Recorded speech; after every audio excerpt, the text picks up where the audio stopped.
Ciudadanos, muy buenas noches.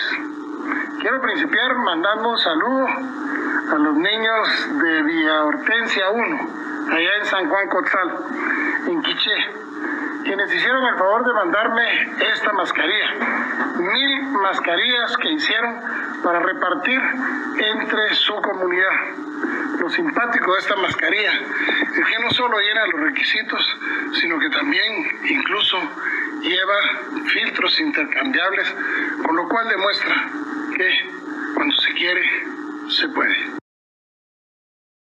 No se trata de una cadena nacional del señor presidente de la República.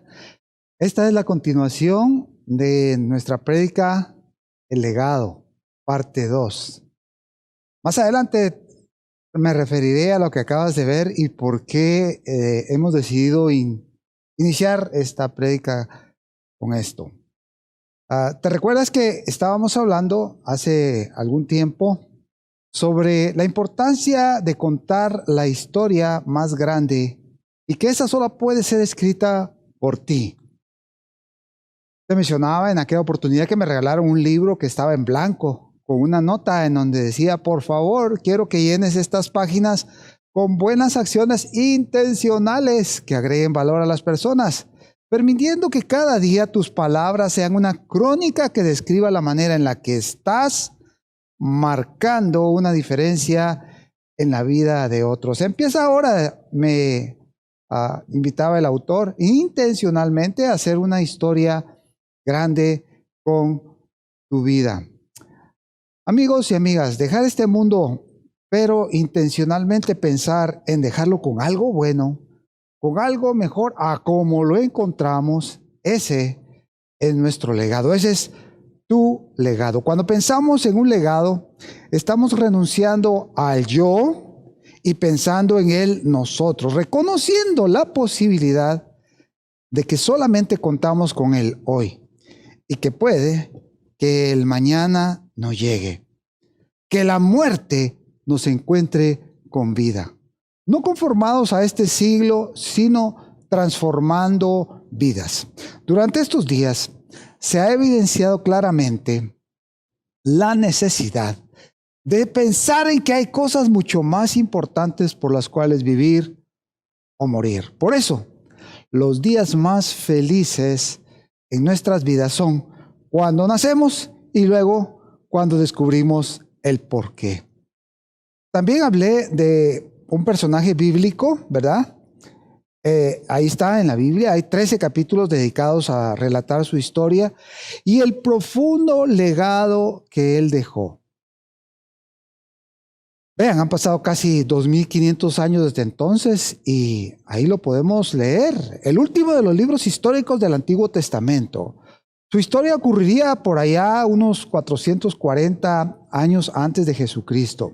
El libro está redactado en primera persona, por lo que se sugiere que el mismo Nehemías, nombre de nuestro personaje, fue quien redactó este libro. Nehemías es el ejemplo de la gente que se necesita en estos tiempos.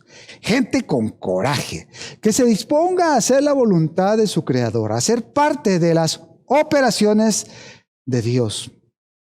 Que estimen sus empleos, empresas y finanzas como cosa a la cual no aferrarse. Ciudadanos comunes y corrientes dispuestos a formar parte de los procesos de Dios.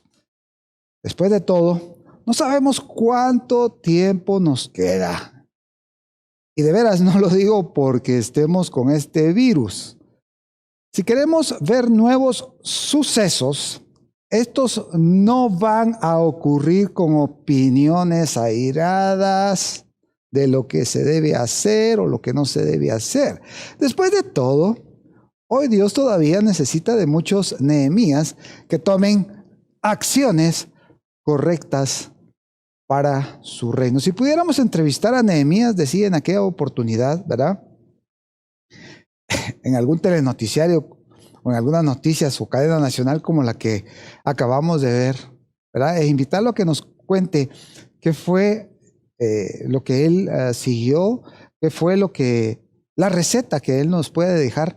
Nos diría, en primer lugar, recuerdan, conectarte con la fuente, ¿verdad? Conectarte con la fuente. Y ahí hablábamos que Dios, el inventor de la comunicación, Él, siendo el inventor de la comunicación, ¿no les parece que quiere entenderse contigo y conmigo de una manera fácil? Pero para entender a aquel que se quiere comunicar con nosotros, no hay nada mejor que leer lo que nos dejó escrito.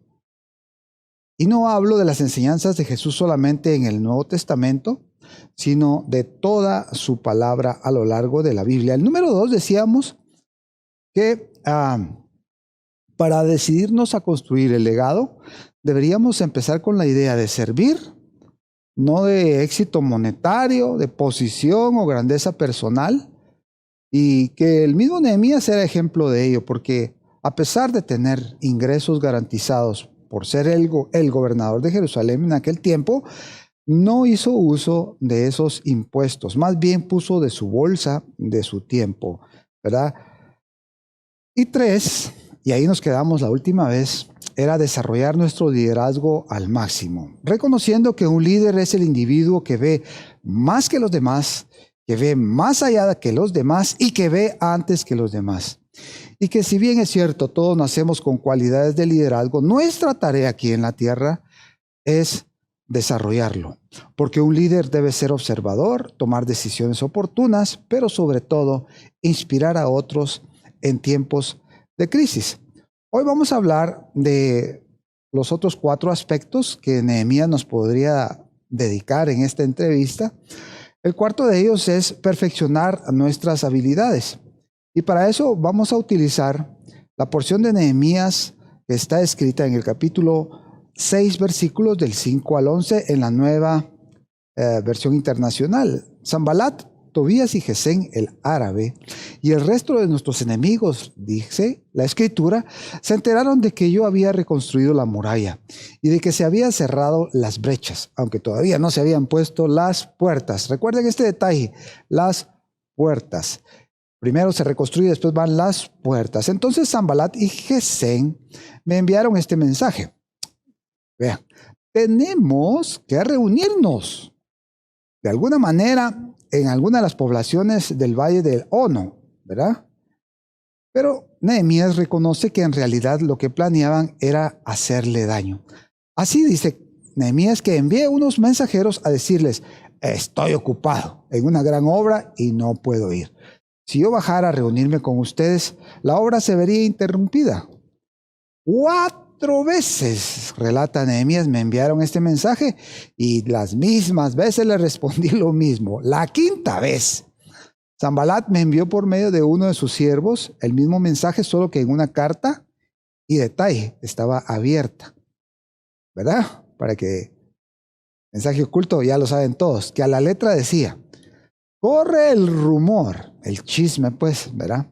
Las habladurías, los mensajes de WhatsApp, Facebook, Instagram, qué sé yo, entre la gente, y Gesén así lo asegura, de que tú y los judíos están construyendo la muralla porque tienen planes de rebelarse. Según dicen los chismes, tú pretendes ser su rey y que has nombrado también a profetas para que te proclamen rey en Jerusalén y se declare, tenemos rey en Judá. Por eso mejor vení y hablemos de este asunto antes de que todo esto llegue a oídos del rey, o antes de que yo se lo diga al rey, ¿verdad? Entre paréntesis. Pero yo envié a decirle, nada de lo que dices es cierto. Todo esto es pura invención tuya. En realidad, lo que pretendía Nehemías, Gesén, dice Nehemías, era asustarnos. Pensaba desanimarnos para que no termináramos la obra. Y aquí viene Nehemías, orando al Señor, una oración cortita pero poderosa. Señor, ¿podría ser la oración de cada uno de nosotros ahí en casa? Señor, fortalece mis manos. Fui entonces a la casa de Semaías, hijo de Delaías y nieto de Megitabel, que se había encerrado en su casa, y él me dijo, reunámonos a puerta cerrada en la casa de Dios, en el interior del templo, porque vendrán a matarte. Sí, esta noche te quitarán la vida. Pero yo le respondí, yo no soy de los que huyen. Los hombres como yo no corren a esconderse en el templo para salvar la vida. En otras versiones dice, un hombre como yo habrá de amedrentarse por esto. No me esconderé. Y es que me di cuenta, dice Nehemías, de que Dios no lo había enviado a ese falso profeta, sino que se las daba de profeta porque Sanbalat y Tobías lo habían sobornado. En efecto, le habían pagado para intimidarme y hacerme pecar, siguiendo su consejo. De este modo podrían hablar mal de mí y desprestigiarme. Dios mío, otra oración de Nehemías, corta y poderosa. Dios mío, recuerda las intrigas de mis enemigos. Recuérdalos a ellos, Sanbalat, a Tobías, a la profetisa Noadías y a los otros profetas que quisieron intimidarme. No tomó Nehemías venganza por sí mismo. Y vemos otras habilidades acá de Nehemías, ¿verdad? Entre las que destacan habilidades de liderazgo, cosas que todo líder debe perfeccionar. ¿Cuál es?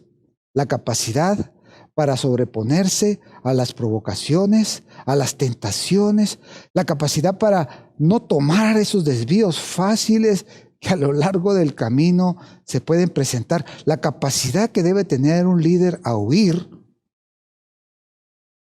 pero no de las circunstancias que Dios le está poniendo, sino de las tentaciones. A no hacerle frente a las situaciones o simplemente a postergar indefinidamente decisiones, y al temor son cosas que un líder no hace. Nehemías mostró enfoques en la meta, otra cualidad de un liderazgo, un enfoque realmente estratégico, templanza, aplomo y hasta cierto grado de temeridad. Y no cabe duda que sus habilidades de líder se fueron perfeccionando con estos escollos que el Señor permitió que él encontrara en su camino.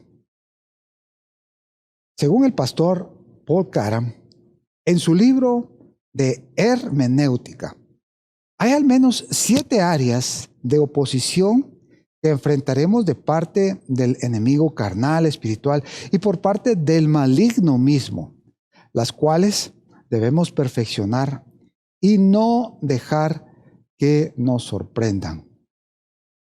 El pastor Caram dice que lo primero, y lo vemos acá con Nehemías, van a tratar de ridiculizarnos. Aún la misma esposa se puede prestar para sarcasmos, burlas, ira e insultos. Amigos, gente cercana, gente a la cual estimamos. Pero nuestra plegaria debe ser, Señor, castiga a las fuerzas satánicas que controlan a veces a estas buenas personas. Así que el ridiculizar es algo que nos va a estar atacando. Otra, amenazas y enojos, ¿verdad? Cuando empezamos a cerrar portillos, cuando empezamos a reparar, ¿verdad? Satanás se enoja y utiliza la intimidación y la amenaza. Debemos entender que aún, a veces y sin razón, personas que ni siquiera tienen mucha relación con nosotros, las menos pensadas, se van a molestar, porque nosotros estamos perseverando en el Señor, en su obra, en lo que Él nos ha encomendado. Lo tercero que vamos a encontrar es el desánimo, sobre todo en este tiempo. El enemigo tratará de infundirnos el desánimo mediante un elemento táctico, el temor. Pero debemos recordar que el rendirse para nosotros no es una opción. Para los hijos de la luz, es más, nuestra libertad ya fue marcada por el Señor Jesucristo, nada más que está al otro lado de ese temor, los cuales somos llamados a atravesar, y de eso se trata el liderazgo y la vida cristiana. Para eso vino Jesús. Su perfecto amor echa fuera todo temor, dice en 1 de Juan 4:18. Todo líder también en algún momento enfrentará la avaricia y la dureza de corazón. Nos vamos a topar con personas que viven una vida egocéntrica. Por lo que nosotros hemos sido llamados a dar el ejemplo y motivar a los ricos a no oprimir a los pobres, a las personas que tienen, a darles. Hace unos días, el señor presidente nos regaló un lote de 15,000 mascarillas y las fuimos a repartir a diferentes lugares de San Juan Cotzal, especialmente en la aldea Villa Hortensia 1, que ustedes escucharon la mención al principio de esta prédica. La razón por la cual nosotros fuimos allí, además del encargo presidencial, es porque esta gente, ustedes pueden ver a nuestro amigo que vamos a llamar Sebastián, de 75 años, utilizando un remedo de mascarilla, a la cual él le dibujó con marcador unos puntitos negros y una como costura alrededor. Realmente, yo he visto cosas duras en el Triángulo Ixil, allá donde el Señor me ha permitido trabajar. Gracias. ¿Cómo te llamas? Sebastián, soy Gómez. Sebastián, mira, aquí te manda el presidente Yamatei Ay, gracias, te agradezco bastante. para que ya no uses esa máscara. Ponétela de una vez. Muy bien, gracias. Ponétela. Bueno, gracias. Ponétela de una vez. Dios te bendiga. Pero esta realmente me partió el corazón. Nosotros debemos tener un corazón dispuesto como líderes para ayudar al prójimo. Quinto, nos van a acusar falsamente. Estoy seguro de que este video al principio despertó en algunos alegría, en otros no tanto, en unos reacciones buenas y en otros no tanto. Incluso algunas redes sociales empezaron a levantar falsamente rumores a raíz de esta publicación.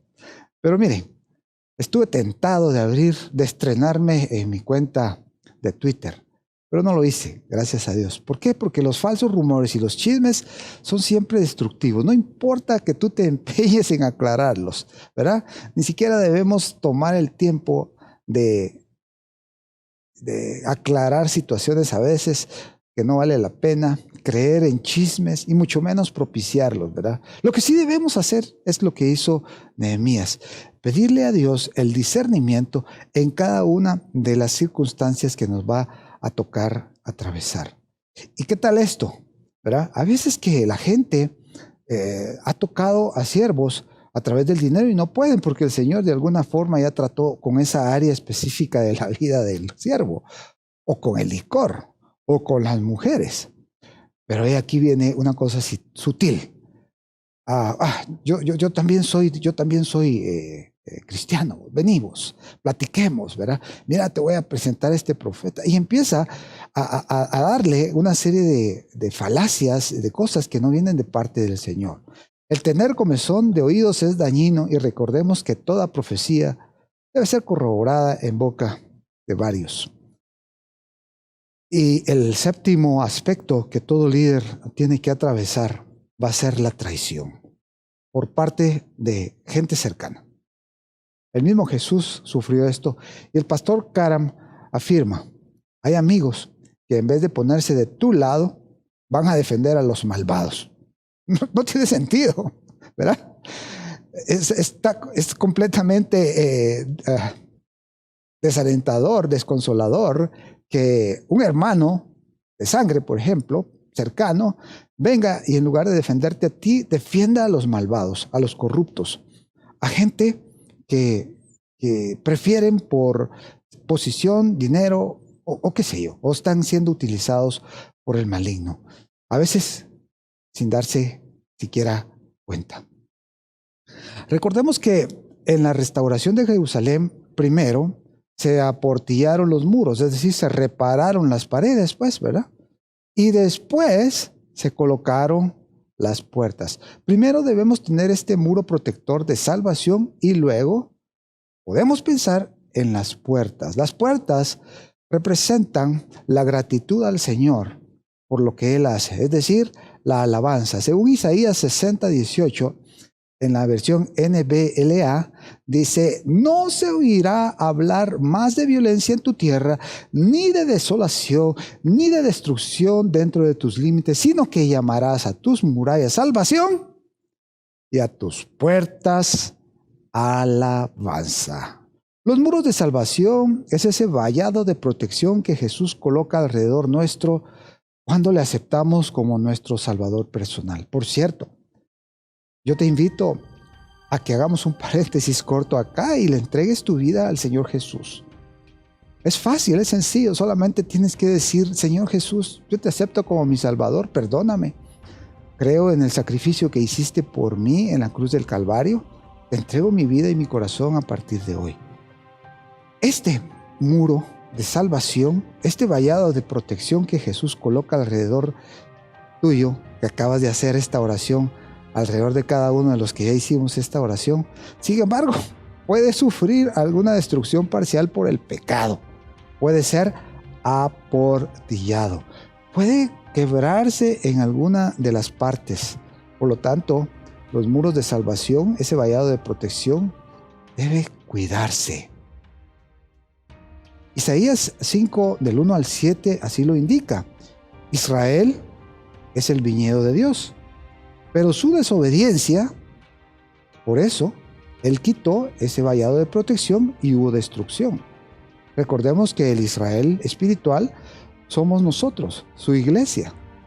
También en segundo libro de Crónicas 36, 11 al 21, indica que los muros fueron derribados por la rebelión del pueblo y fueron invalidados y fueron acribillados por el enemigo. Si nuestro vallado es aportillado, el puerco montés, es decir, la impureza, entra y devora, señala el 80 de los Salmos, versículos 12 y 13. ¿Y qué tal en el libro de Proverbios? ¿Verdad? En donde no solo en el versículo 24, del 30 al 34, sino que en el 25 y 28 declara que un espíritu sin rienda, pensemos, hermanos, alcohol, drogas, inmoralidad, etc., es como un muro derribado, y que la pereza es una cerca destruida que solo trae pobreza y ruinas. Eclesiastés sentencia en el capítulo 10, versículo 8, que al que aportillare el vallado por desobediencia, lo morderá la serpiente. Finalmente, para balancear las acciones, y eso es lo que me encanta de la palabra de Dios, es que siempre hay un balance. Recordemos que el libro de Job, ¿verdad? Allí Dios le quita a él el cerco, no porque Job hubiera sido desobediente, no porque Job anduviera en pecado, simplemente para probarlo, con el propósito divino de llevarle a un nuevo nivel de relación con Él. Y vaya que si esto ocurrió. De oídas te había oído, pero ahora mis ojos te ven. Te conozco, Señor. Bien valió la pena. Una vida de desobediencia y de alabanza no pueden ir de la mano. Tenemos que ser obedientes y estar alabando constantemente a nuestro Señor. Esto nos va a hacer que nuestra fortaleza, se mantenga incólume, que nuestras murallas se mantengan intactas.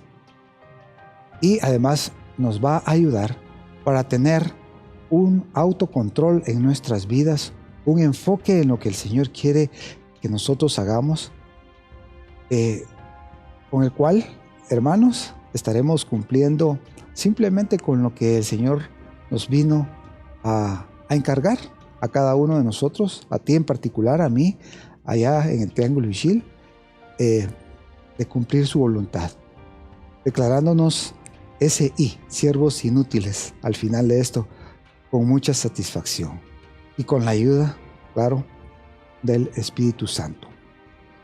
Saben, amigos, todo lo que sucede en la Biblia es literal, pasó, y también es figura de lo espiritual.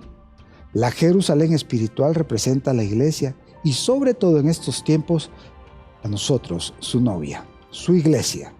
Debemos tener en cuenta que cuando estos muros han sido reparados, entonces podremos colocar 12 puertas, ¿verdad? Las cuales se encontraban en la ciudad de Jerusalén y que fueron restauradas por Nehemías. Las puertas también hablan de ministerios y de cada una de las tribus celestiales que tiene su propio mensaje y ministerio en Apocalipsis. Pero veamos ¿Qué significan las 12 puertas que colocó Nehemías restauradas en esta ciudad?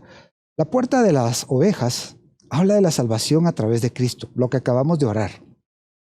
La puerta del pescado habla sobre el evangelismo. Si hay algo claro en estos tiempos, es que la gran comisión se trata de ser maestros, pero maestros de justicia, maestros en su palabra, enseñarles a otros y hablarles a otros sobre el evangelio. La tercera puerta es la puerta vieja, y esta habla sobre el mensaje antiguo y bien cimentado que debemos tener en nuestras vidas. La cuarta puerta es la puerta del valle. Nos habla sobre el mensaje de la humildad, el efecto de la buena doctrina y la disposición de ver y admitir nuestras necesidades frente al Señor. La quinta puerta es la puerta del muladar, que nos habla de sacar la basura de nuestras vidas, todo aquello que no añade valor, que nos aleja de Jesús. La puerta de la fuente es el tener un fluir fresco del Espíritu Santo en nuestras vidas, a través de una vida de alabanza, de oración, de la lectura de su palabra. La puerta 7 es la puerta de las aguas, el mensaje de lavar a otros con la palabra, mediante, decíamos, este magisterio de justicia. La puerta 8, la puerta de los caballos, nos habla de salir y conquistar nuevas victorias. Yo quiero hacer un paréntesis acá. Cuando allá en el Triángulo Ixil empezamos a ver cuáles eran las necesidades a raíz de la pandemia o de este virus, allá por marzo, algunos maestros de Villa Hortensia 1 me dijeron que los mercados habían cerrado y que el producto con el cual los aldeanos de Villa Hortensia 1 se ganaban su vida era tejiendo, ¿verdad? Vendiendo telas típicas. Pero que ahora en mercados de Quiché, Chichicastenango y otros mercados ya no les estaban comprando eso y que se avisoraba una gran hambre. Entonces pensamos con ellos, bueno, ¿y por qué no hacemos mascarillas típicas, verdad? Como la que vieron que usó el señor presidente ya en 2 cadenas nacionales. Entonces la pregunta era, ¿pero cuál es el diseño? Total que se formó un equipo de trabajo y empezamos a hacer estas mascarillas de una forma artesanal. Quiero contarles que gracias a un amigo encontramos esos 2 filtros intercambiables, ¿verdad? Gracias, Juan Carlos.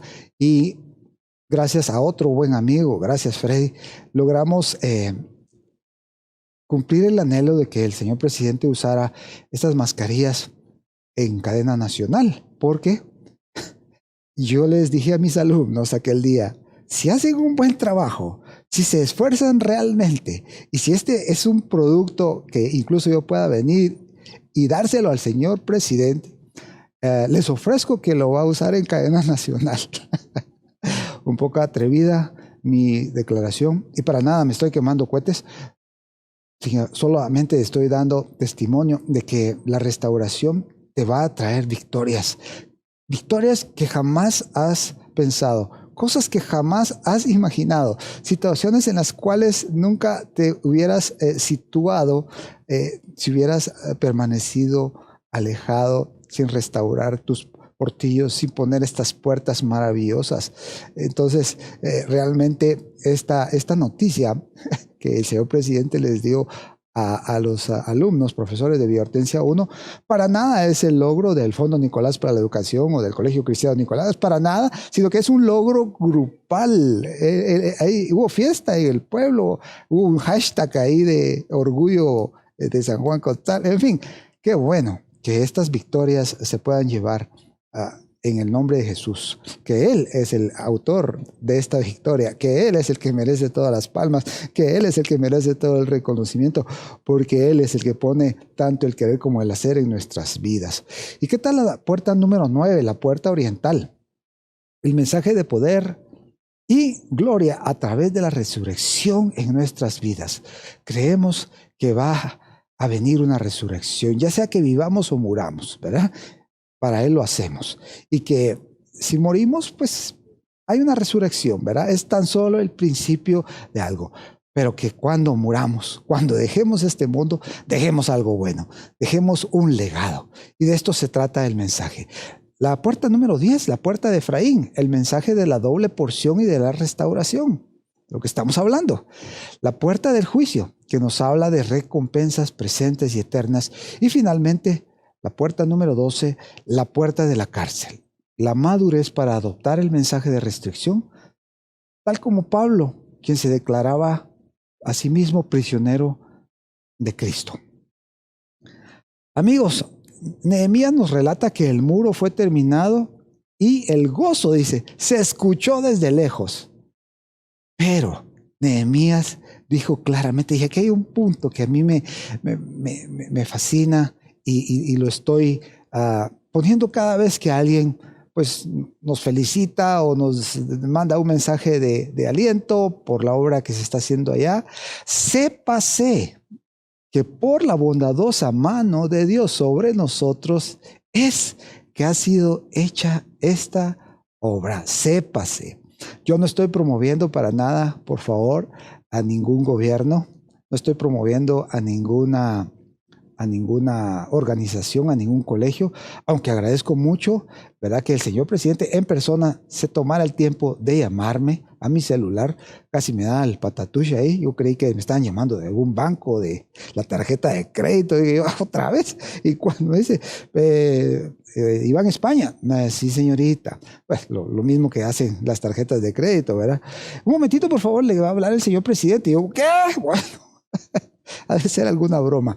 Realmente agradezco ese gesto. Pero, hermanos, hermanas, amigos, amigas, sépase que por la bondadosa mano de Dios sobre nuestro ministerio es que ha sido hecha esta obra, única y exclusivamente.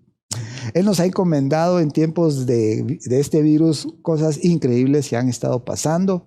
Y realmente no se trata, como le digo, de estar promoviendo los logros. Hay un canal ahí, si usted lo quiere visitar después, pero el mensaje, hermanos, central de esta prédica es: el legado debe ser algo en lo cual nosotros trabajemos consistentemente. Si yo me hubiera dedicado al mundo de las drogas como estaba hace, no sé, 11 años, 10 años, probablemente nada de esto estuviera pasando. Y es emocionante, como lo he testificado en otras prédicas, el ser usado para la gloria de nuestro Señor. El quinto punto que nuestro amigo Nehemías nos podría mencionar para nosotros dejar un legado es que nos tenemos que rodear de las personas correctas, asegurándonos de conseguir su ayuda y cooperación. El capítulo de Nehemías, ¿verdad?, entero, el libro de Nehemías entero, perdón, en sus diferentes capítulos, 13 capítulos, nos dice que frente a un problema específico, ¿verdad?, lo primero que hizo Nehemías fue conectarse a la fuente, ya lo vimos, ¿verdad? Pero luego en el capítulo 2 se narra que él buscó la ayuda de las personas correctas. Dice en la última parte del 2:2b, yo sentí mucho miedo y le respondí, hablándole al rey Artajerjes, ¿verdad? Imagínense, le tocó ir a hablar con el rey Artajerjes a pedirle un favor, ¿verdad? Que viva su majestad para siempre. ¿Cómo no debe estar triste si la ciudad donde están los sepulcros de mis padres se halla en ruinas, con sus puertas consumidas por el fuego? Entonces, ¿verdad?, oré al Dios del cielo y dije, pero hacia su majestad le parece bien, y si este siervo suyo es digno de su favor, le ruego que me envíe a Judá para reedificar la ciudad donde están los sepulcros de mis padres. Recordemos que la profesión de Nehemías era copero, de manera que si su semblante estaba un poco demacrado o triste, iba a despertar sospechas. Él tendría que estar siempre sereno, alegre y feliz. De lo contrario, el rey hubiera desconfiado y lo mandaban a matar de una vez. Así que vemos que por eso Nehemías tuvo miedo y tristeza, pero no escondió sus sentimientos. Y con la ayuda de Dios pudo obtener el favor del rey, quien le apoyó. Ningún problema es demasiado grande cuando se tiene la ayuda correcta. La primera ayuda que debemos pedir es siempre de Dios y que Él ponga a las personas idóneas cuando el problema es mayor que nosotros, cuando tú y yo enfrentamos cosas que son mayores. En esos momentos no es ocasión de desaliento, es tiempo de buscar ayuda.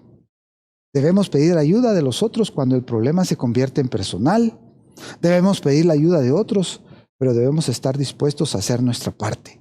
Debemos pedir la ayuda de los otros solo cuando antes hemos pedido la ayuda de Dios, y debemos pedir la ayuda de los otros cuando se nos oponen. Porque no es fácil pedir ayuda a Nehemías y, bueno, no todo el mundo ayuda realmente, ¿verdad? Es más, sin razón aparente, sin motivo alguno, algunos empiezan a hacer exactamente lo contrario, a oponerse, a obstaculizar a que trabajemos en la restauración de nuestras vidas y en las de otros. Pero Jesús nos diría esto: el Dios al cual servimos es un Dios práctico, que no tiene ningún problema en ensuciarse las manos por ayudarte. Es más, su primer acto de amor fue meter las manos al lodo por ti. En la creación, recuerdan en Génesis, tomó barro para formarnos y soplar su aliento de vida sobre nosotros. Nehemías 4:1 dice: cuando Sanbalat se enteró de que estábamos reconstruyendo la muralla, se disgustó muchísimo y se burló de los judíos. ¿Ya vieron, hermanos? Lo estudiamos hace unos momentos. Ante sus compañeros y el ejército de Samaria dijo: ¿qué están haciendo estos miserables judíos? Así me han dicho a mí, ¿eh? ¿Qué te has estado yendo a meter ahí con esta gente? ¿Piensan acaso terminar en un solo día? ¿Cómo creen? Esas piedras quemadas y esos escombros, ¿creen que de eso van a hacer algo bueno? Están locos. Y Tobías, ¿verdad?, el amonita que estaba junto a él, añadió: sí, ahí los van a poner, y si se sube una zorra, o pongámoslo en el contexto contemporáneo, si sube un chucho o un perro, ¿verdad?, a ese montón se va a desmoronar, se va a echar abajo, ni va a servir lo que van a hacer, burlándose de ellos. Pero Nehemías buscó la ayuda de líderes cuando él empezó la restauración, no solo del rey, no solo del presidente, no solo de las personas que pueden ayudarnos, del hermano, del pastor, ¿verdad?, sino que también de las personas con las que trabajó. Y los organizó para cumplir con el objetivo previsto, y lo hizo todo en tan solo 52 días. El punto sexto es que debemos hacer realmente lo que importa, pero con disciplina y la determinación correcta. La disciplina aparece cuando la motivación se acaba. Y en el caso de Nehemías esto sucedió bien pronto. Aunque la motivación es necesaria, esta suele ser pasajera, siendo la disciplina una mejor compañera. Nehemías demostró una capacidad de liderazgo excelente. Estaba espiritualmente listo para escuchar el llamado de Dios. Cuidadosamente planeó y creó un equipo de trabajo. Resolvió los problemas y alentó al pueblo para que el trabajo se llevara a cabo. Después de comenzado el trabajo, como hemos visto, Nehemías se enfrentó al desdén, las calumnias, las amenazas de sus enemigos, así como al temor, al conflicto, al desaliento de sus propios trabajadores. Si bien es cierto, estos problemas eran difíciles, no impidieron que Nehemías terminara la obra, a diferencia del enfoque de otras personas que empezaron a molestarlo a él, ¿verdad? Pero más allá de la disciplina física, vemos en Nehemías una disciplina espiritual, y esto me encanta, me gusta. La disciplina espiritual que él practicó desde principio a fin fue la constante oración. Y déjenme mostrarles un par de pasajes cómo la utilizó Nehemías. En Nehemías 1, del 4 al 11, dice que después de recibir las malas noticias acerca del estado de los muros de Jerusalén, después de que escuchamos las malas noticias de que la gente en Villa Hortensia estaba totalmente abandonada en su economía porque no les estaban comprando estas mascarillas, o más bien dicho, estas telas que después se convirtieron en telas para mascarillas, ¿verdad? Nehemías oró más o menos así: escucha a tu siervo Dios y ayúdame cuando me acerque al rey. El resultado: Artajerjes, el rey, le dio tiempo, recursos y poder. En Nehemías 2:4, durante su conversación ya con el rey, hay una pausa antes de darle una respuesta al rey. ¿Recuerdan? El rey le dice: ¿qué cosa pides?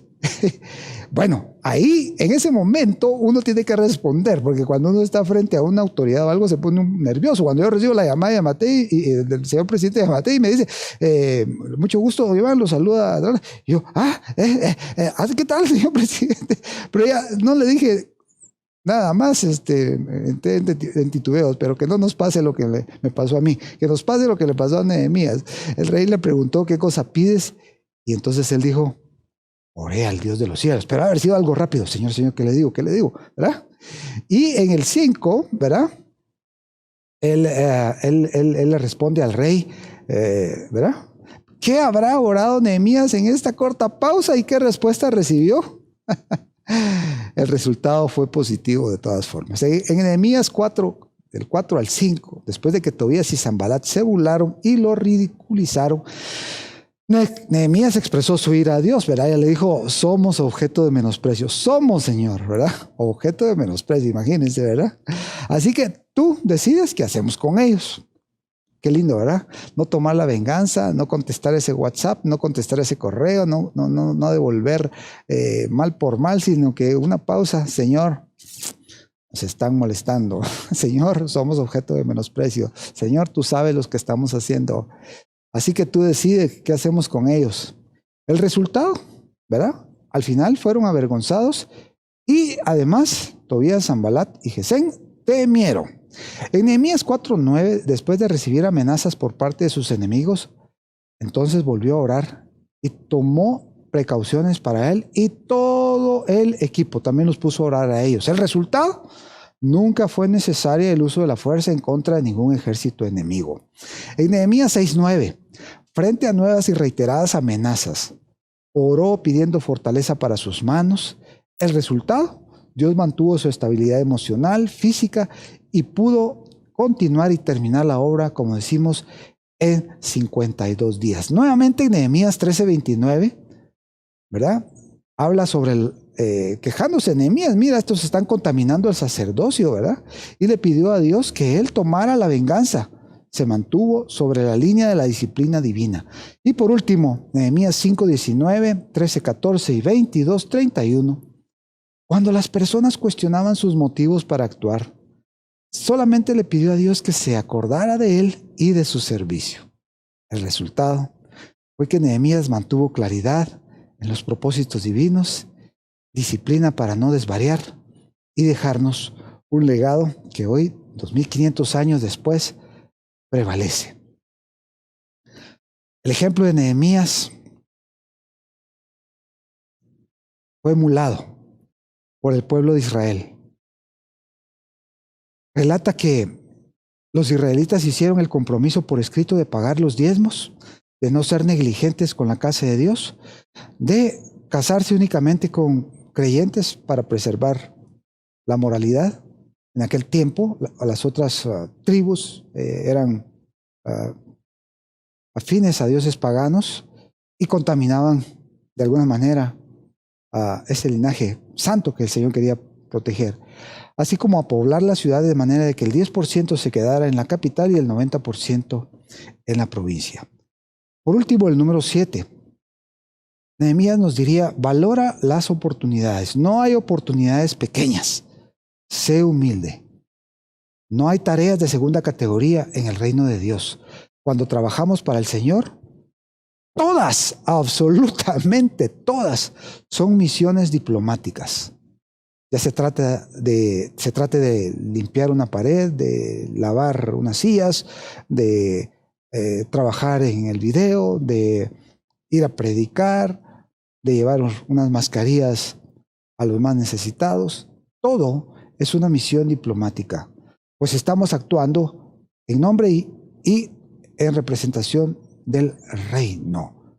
Todas tienen igual importancia y se nos asignan al principio cosas simples y que van a ir creciendo en grado de complejidad y responsabilidad en la medida que somos responsables y productivos con estas primeras. Al mismo tiempo, debemos recordar que el líder no solo es aquel que dice cuál es el camino, sino que está dispuesto a recorrerlo con nosotros. Nehemías muestra que él no se opuso a que los diferentes trabajos se hicieran, pero él se puso a disposición de todos. Nehemías muestra que él no se puso en una posición de comodidad a vivir a expensas de los impuestos, a los que por cierto tenía derecho, sino que a poner de su tiempo, es decir, su vida, sus recursos financieros y su entrega total a una obra que hoy, después de casi 2500 años, decíamos, ¿verdad?, representa un legado espiritual para nosotros y que fue en su generación también un legado material. Nehemías mantuvo la humildad en el cargo, haciéndose él mismo igual a sus trabajadores, desvelándose desde el primer día y aprendiendo en un campo en el cual él no era experto. Nehemías no era arquitecto, ingeniero, constructor, ¿verdad? Él era copero, pero él aprendió la obra y echó mezcla, ¿verdad? Estuvo con su espada en una mano, la piocha en el otro lado y reconstruyendo el muro. De tal manera que esta es una lección que Nehemías nos deja para nuestros tiempos. Cuando pensamos en un legado, estamos renunciando a nuestra posición personal y pensando en el reino. Reconociendo, señores, señoras, amigos, amigas, que el hoy es importante y que es con el que contamos. Todos nuestros sueños, todos nuestros anhelos, aquellas aspiraciones juveniles que han quedado postergadas o abandonadas ahí en el rincón de la mesa con polvo, atrapadas por los muros del deber, pueden y deben ser alcanzados por ti. La crisis está sacando lo mejor, pero también lo peor de los líderes. Podemos confiarle a Dios nuestro tiempo y nuestra vida. Podemos confiarle a Él nuestro presente. Pero también, lo más importante, confiamos a Él nuestro futuro y aún más, nuestra eternidad. El plan de Él es que tú obtengas tu victoria personal sobre tu vida egocéntrica. Él es el buen Padre. Yo soy esclavo nada más de aquel que se hizo esclavo por todos nosotros. Dejemos este mundo, pero dejemos algo bueno. Apenas la gran aventura empieza. Cada día estamos escribiendo una página más de nuestro libro de la vida. Inexorablemente nos vamos acercando al epílogo, al capítulo final, casi sin saberlo, de manera acelerada, sin darnos cuenta siquiera. Este capítulo del libro, que algunos titularán Historia de la Pandemia o Mi vida durante el COVID-19, yo personalmente lo voy a titular como uno más de mis salmos, dándole gracias a Dios por todo lo que Él nos ha permitido alcanzar. Pronto, tu libro y el mío llegarán al final, y sin importar lo que hayan dicho los capítulos anteriores, hoy puedes empezar una página en blanco. Hoy puedes empezar a reescribir tu vida, diciéndole al Señor que le entregas tu vida. Yo disiento un poco de John Maxwell, que fue quien me regaló este libro, porque la historia más grande jamás contada, por lo menos en mi caso, es la de un joven carpintero que vivía en los suburbios de la ciudad y que a sus 33 años decidió cumplir su llamado, todo aquello para lo cual había nacido y se había preparado, entregando no solo su negocio, no solo su tiempo, no solo su juventud, su vida entera en un madero, para que todo aquel que en él creyera y le supiera resucitado fuera salvo por la eternidad, y que juntos pudiéramos gozar de todo aquello que una vez fue creado para el hombre. Su nombre es Jesús. si vamos a dejar este mundo, dejémoslo mejor de cómo lo encontramos, tal como lo hizo Nehemías. Un hombre que al final de sus días escribió, y fue terminado pues el muro en 52 días. Y cuando lo oyeron, todos nuestros enemigos temieron, todas las naciones que estaban alrededor de nosotros, y se sintieron humillados. Y conocieron. Conózcase pues, sépase pues, entérense que por nuestro Dios había sido hecha esta obra, que por nuestro Dios ha sido todo lo que ustedes han visto y escuchado en esta prédica. Imagínate terminar tu libro así. A veces lo que se necesita es una simple ayuda y no de un milagro. Hoy necesitamos de las dos, de la ayuda de Jesús para salir adelante y del milagro de su salvación para la eternidad. Así que te damos gracias, Señor, porque durante esta crisis nos has guardado. De alguna u otra forma hemos estado con alimento, hemos podido continuar predicando tu palabra, ha habido sustento. Hay cosas maravillosas que han pasado, otras cosas no han sido tan buenas, pero de todas ellas nos has guardado y al día de hoy estamos acá. Nos has permitido a algunos seguir trabajando y a otros generar aún con cosas nuevas, no solo para su familia, sino extendernos en bendición para otros. Gracias, Señor, porque en medio de esta crisis y ante una escalada que crece más en nuestro país, nos das la confianza para seguir creyendo que saldremos adelante, que incluso saldremos mejor de lo que entramos en ella. Gracias, Señor, por nuestras familias, por nuestros amigos, por nuestros hermanos. Hoy hacemos la oración de Nehemías. Soberano, Señor, te pido que les des a mis amigos que nos están escuchando valor para enfrentar los problemas difíciles, fe para venir delante de ti antes que de ningún otro, convicción de que otros vendrán junto a ellos para ayudarlos y el favor con todos aquellos a quienes les pidan. Porque Dios, ningún problema es demasiado grande cuando tenemos ayuda. Ningún problema es demasiado grande cuando te tenemos a ti. Dios te bendiga. Marca la campanita de suscripción. Dale like a nuestras publicaciones, tanto en Facebook como en YouTube.